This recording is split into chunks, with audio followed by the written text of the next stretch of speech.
Hello everyone, this is Kalpesh sir and this is the lecture of direct taxes.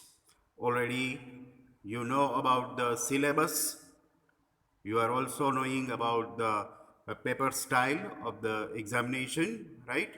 Now finally we are beginning with the first chapter, that is definitions.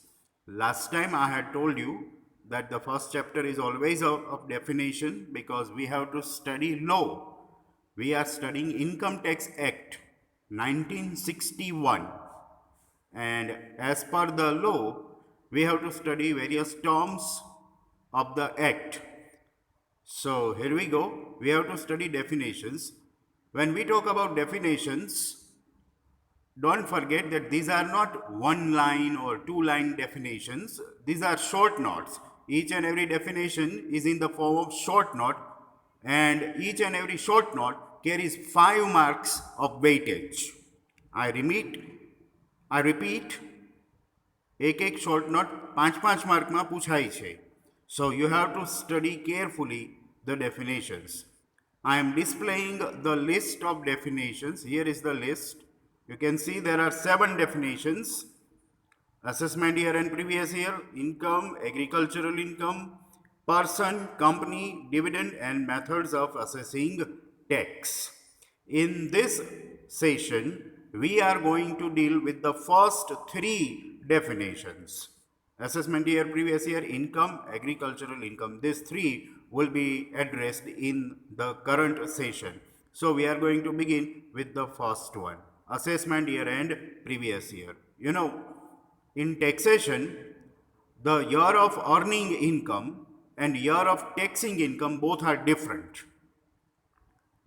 I repeat, તમે જે વર્ષમાં તમને income મળે છે, જે વર્ષમાં તમે earn કરો છો, જે વર્ષમાં તમે ઇન્કમ રિસીવ કરો છો, એ વર્ષ અને જે વર્ષમાં તમે ટેક્સ પે કરો છો, આ બંને અલગ અલગ વર્ષ હોય છે.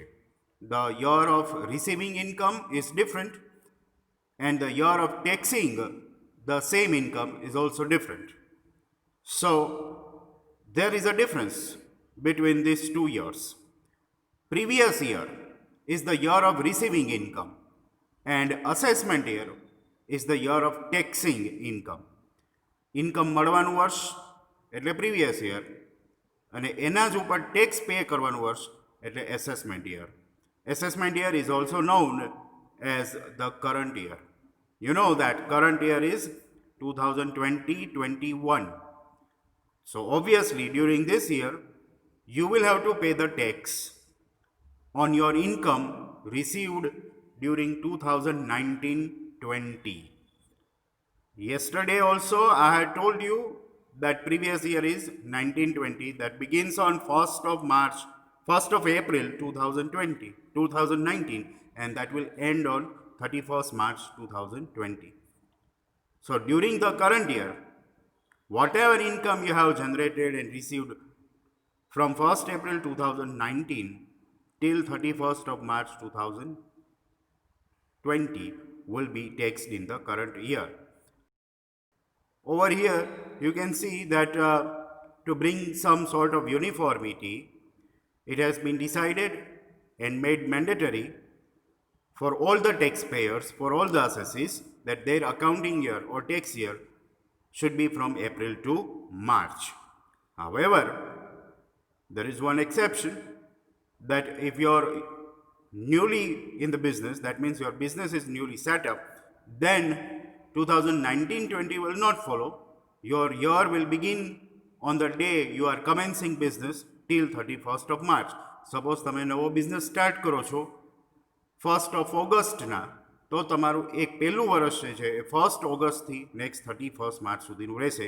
In all other cases that will be from 1st April to 31st of March. સો દરેકે દરેક ટાઈપની ઇન્કમ, આપણે આગળ ઇન્કમની ડેફિનેશનમાં જોશો કે કેટલા ટાઈપની ઇન્કમ હોય છે. ટોટલ 5 ટાઈપની ઇન્કમ હોય છે, હું ત્યારે કહીશ આપણે. પણ કોઈ પણ પ્રકારની ઇન્કમ હોય એમાં પ્રીવિયસ યરની ઇન્કમ ઉપર એસેસમેન્ટ યરમાં ટેક્સ પે કરવાનો હોય છે. એસેસમેન્ટ યર એટલે current year. Steel government has put sum exception two this rule. એટલે અમુક એવી ઇન્કમ છે કે જેમાં પ્રીવિયસ યરની ઇન્કમ ઉપર એસેસમેન્ટ યરમાં ટેક્સ લાગતો નથી. એટલે પ્રીવિયસ યર અને અસેસમેન્ટ યર બે અલગ અલગ જે હોય છે એ આ પ્રકારની ઇન્કમમાં હોતા નથી, એને એક્સેપ્શન્સ કહેવાય.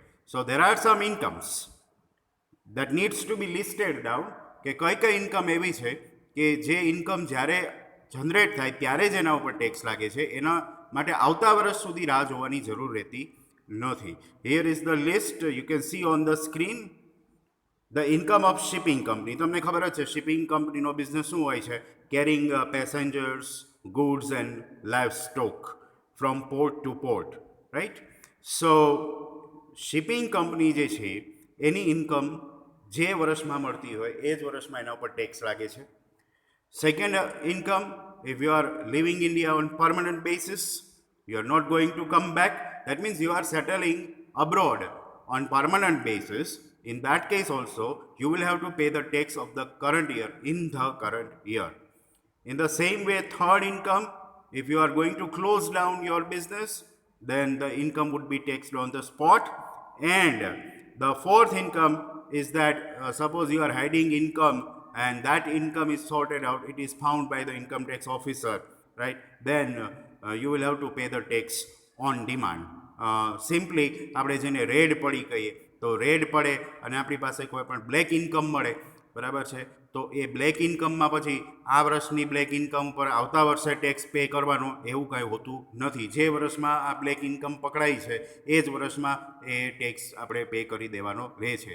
આ ચાર ઇન્કમ, શિપિંગ કંપનીની ઇન્કમ, પછી જે લોકો ઇન્ડિયા છોડીને પરમનન્ટલી ફોરેન કન્ટ્રી જતા રહેતા હોય એમની ઇન્કમ, તમે તમારો બિઝનેસ આ વર્ષમાં બંધ કરી દેવાના છો તો અત્યાર સુધીની જે કોઈ ઇન્કમ છે એ, અને પ્લસ બ્લેક ઇન્કમ, આ ચાર ઇન્કમ જે છે એમાં પ્રીવિયસ યર એસેસમેન્ટ યરનો ડિફરન્સ હોતો નથી, એમાં સેમ યરમાં ટેક્સ લાગે છે. On all the remaining incomes other than this four, all the remaining incomes are taxed based on previous year and assessment year.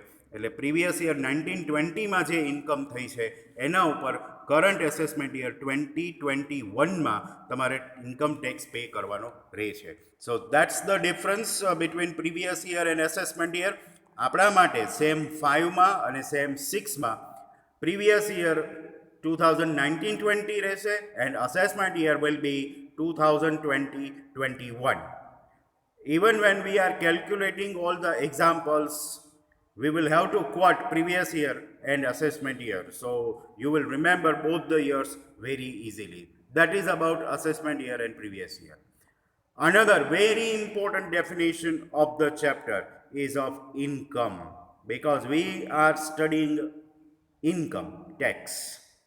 Obviously, tax income ઉપર જ હોય છે, ટેક્સ એણે જ ભરવાનો હોય છે જેની કંઈક ઇન્કમ હોય છે.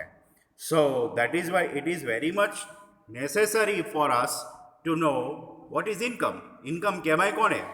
If it is income, then and then the question of taxability will arise. So let us see. Generally આપણે એવું માનતા હોઈએ છીએ કે income means what? Any kind of monetary return that we are receiving.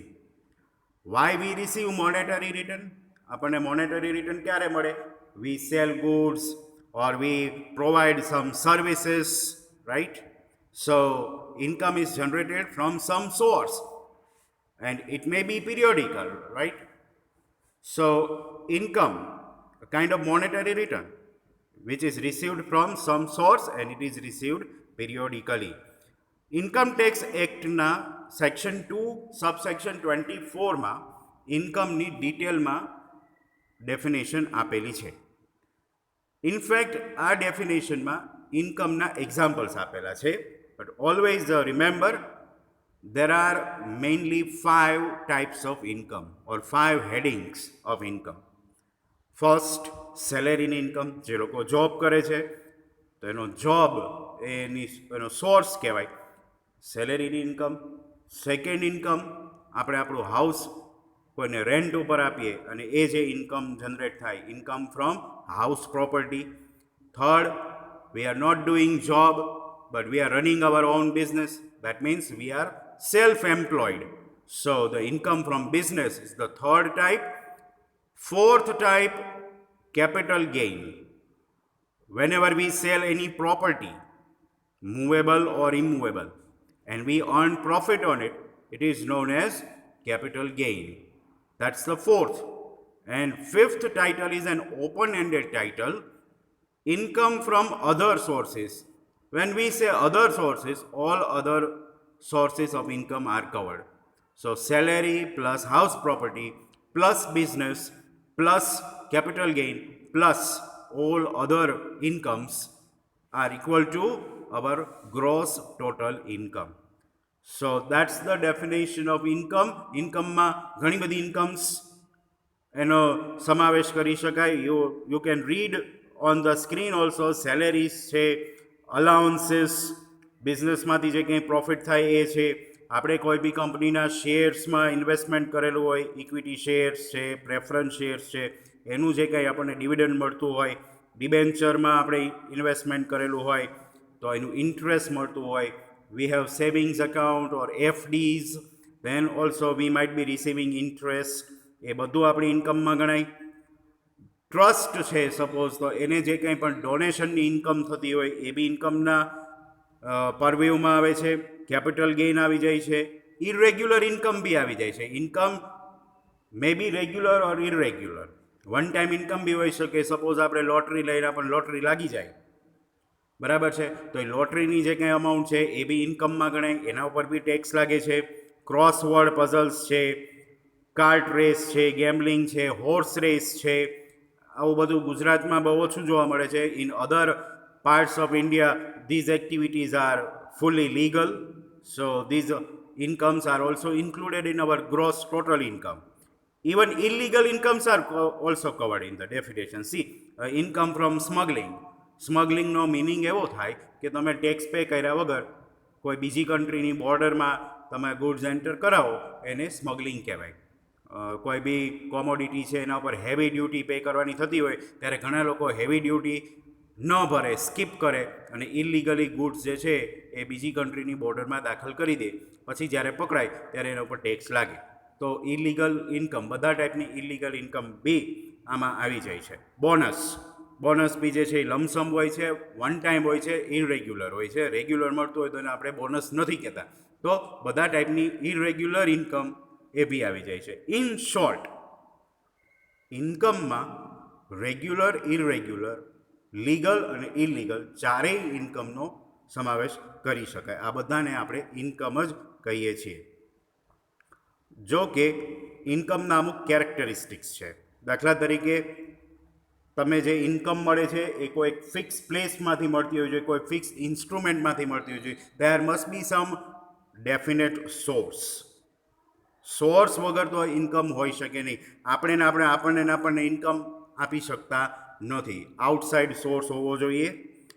Second thing, income that is received at irregular time interval is also taxable. Irregular income જે છે એના ઉપર બી ટેક્સ લાગે છે.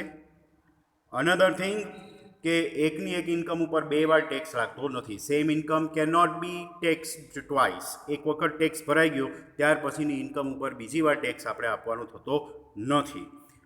અનધર થિંગ કે wife is receiving PIN money from husband. Now you may be knowing about PIN money. If you don't know, let me tell you in brief. Once the divorce takes place between husband and wife, and then they become ex-husband and ex-wife, you know. So ex-wife is getting amount of compensation from ex-husband, that is called PIN money, just to meet her routine household expenses, right? So she cannot claim that this PIN money is the income. એને income ગણાતી નથી અને એના ઉપર કોઈ જાતનો tax લાગતો નથી.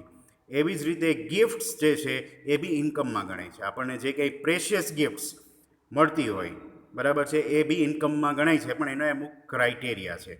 ફોર એક્ઝામ્પલ, કોઈ બી ગિફ્ટ એન્ગેજમેન્ટ વખતે, મેરેજ ઉપર કે બર્થડેમાં આપણને મળતી હોય, બરાબર છે, એની અમાઉન્ટ એટલે કે એની વેલ્યુ 50,000થી નીચે હોય તો એ ઇન્કમ ગણાતી નથી. The value of such gift must be above 50,000. અને second condition, that must be receive from other than relatives. એટલે આપણા રિલેટિવ્સ સિવાય બીજા કોઈ આપણા ગ્રુપ સર્કલના, આપણા ફ્રેન્ડ સર્કલના બરાબર છે, એ લોકો પાસેથી આપણને આ ગિફ્ટ મળી હોય અને એની અમાઉન્ટ કે વેલ્યુ 50,000થી ઉપર હોય તો એને આપણે આપણી ઇન્કમમાં ગણાવવી પડે છે.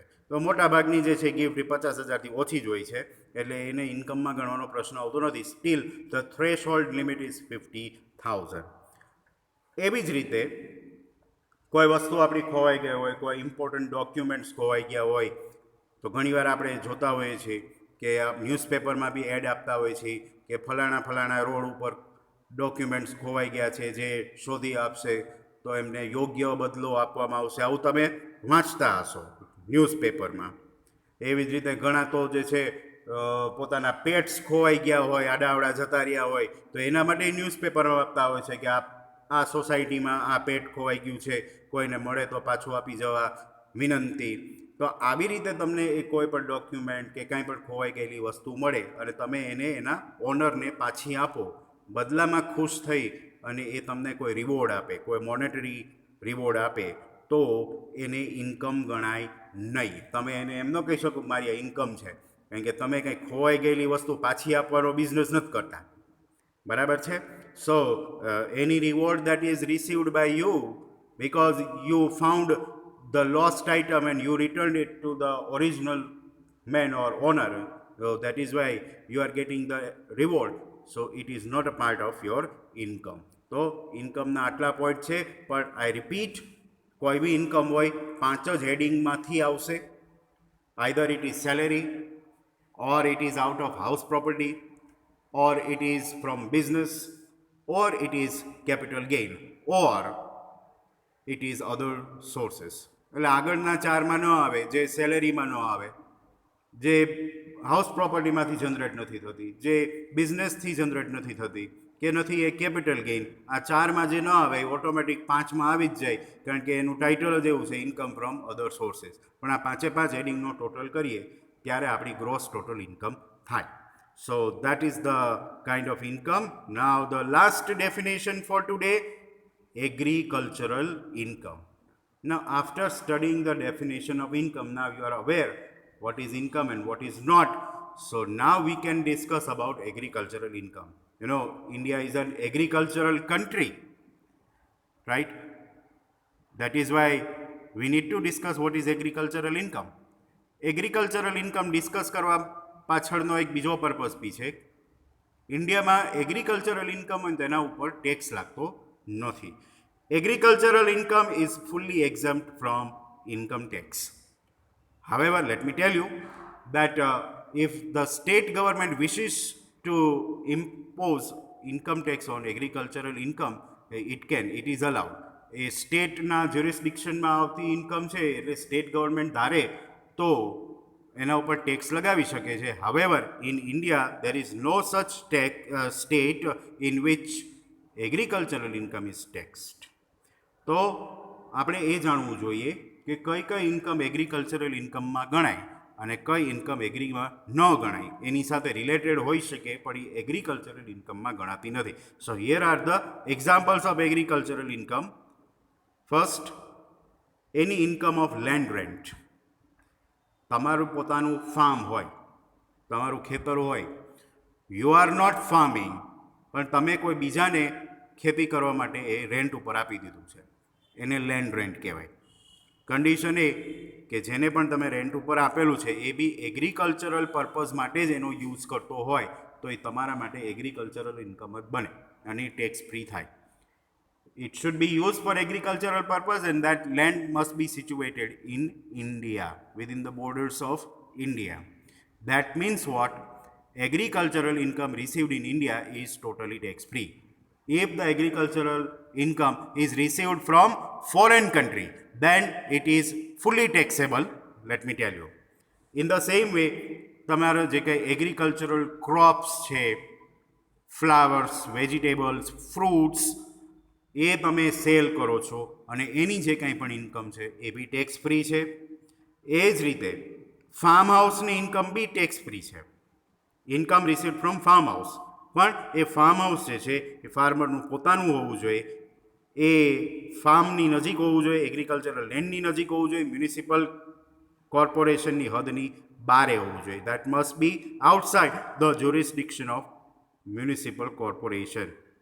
Not only that, if any firm is engaged in the agricultural business, then the interest on capital, profit or salary received by the partner of that firm is also tax free because it is regarded as agricultural income. Same way, you see the second point on the screen, fees collected for allowing the cattle to graze on forest land. Forest land ઉપર જે ઘાસ ઉગી નીકળતું હોય natural રીતે, એ ઘાસ તમે એનિમલ્સને ચરાવવા માટે આપતા હો છો. તો એ ઘાસ જે છે એ વેચવાથી થતી જે કંઈ ઇન્કમ છે એને ફીઝ કહેવાય છે અને એ બી ટેક્સ ફ્રી છે. એટલે ટૂંકમાં લીલું ઘાસ વેચવાથી થતી આવક બી એગ્રીકલ્ચરલ ઇન્કમમાં આવે છે. આવી જ રીતે આપણે ત્યાં ક્રોપ ઇન્સ્યોરન્સ આપે છે ગવર્મેન્ટ. કોઈ પણ વર્ષમાં કોઈ બી નેચરલ કેલેમિટીને કારણે ક્રોપ્સ ફેલ થાય then farmers are paid compensation. Such compensation is also part of agricultural income and it is also tax free. તો આટલી ઇન્કમ જે છે એ એગ્રીકલ્ચરલ ઇન્કમમાં આવે છે અને આ બધી ઇન્કમ ફૂલ્લી ટેક્સ ફ્રી થાય છે. પણ આની સાથે સાથે આપણે એ બી યાદ રાખીએ કે there are some examples of non-agricultural income that you must not forget. Here are they. Fisheries છે, we have fishery industry, right? તો એની ઇન્કમ જે છે એ નોન એગ્રીકલ્ચરલમાં આવશે. તમે એગ્રીકલ્ચરલ પર્પઝ કે ઇરિગેશન પર્પઝ માટે વોટર સપ્લાય કરતા હો તો એની ઇન્કમ બી નોન એગ્રી ઇન્કમ છે. ડેરી ફાર્મિંગ છે, ટ્રીઝ સેલ કરો છો કે વુડ સેલ કરો છો ફર્નિચર માટે, એ બી નોન એગ્રી ઇન્કમ છે. એગ્રીકલ્ચરલ બિઝનેસમાં જે ફર્મ કે કંપની રોકાયેલી હોય એના શેર હોલ્ડર્સને જે કંઈ ડિવિડન્ડ મળતું હોય એ બી નોન એગ્રીકલ્ચરલ ઇન્કમમાં ગણાય છે. એ રીતે સોલ્ટ પ્રોડ્યુસિંગ, રાઈટ, સી વોટરમાંથી સોલ્ટ બને, યુ નો દેટ, તો એ સોલ્ટની ઇન્કમ છે એ બી નોન એગ્રીકલ્ચરલ ઇન્કમમાં. સ્ટોર હાઉસ બનાવેલું હોય, ભલે સ્ટોર હાઉસમાં આપણે ક્રોપ્સને સ્ટોર કરતા હોય, સ્ટીલ સ્ટોર જે છે એની ઇન્કમ એ નોન એગ્રીકલ્ચરલ ગણાય. એ રીતે જે ઈંટ બનાવતી ભઠ્ઠીઓ હોય છે, રાઈટ, એ ભઠ્ઠીઓમાં ઈંટ પકાવવા માટે લાલ કલરની રેતીનો યુઝ થતો હોય છે. તો એ રેતી વેચવાથી જે કંઈ ઇન્કમ થતી હોય એ બી નોન એગ્રીકલ્ચરલ ઇન્કમ છે. માઇનિંગ એટલે શું? ખાણ. માઇન એટલે ખાણ. તો ખાણ કામ થતું હોય માઇનિંગ ઇન્ડસ્ટ્રી, એની ઇન્કમ બી નોન એગ્રીમાં ગણાય છે.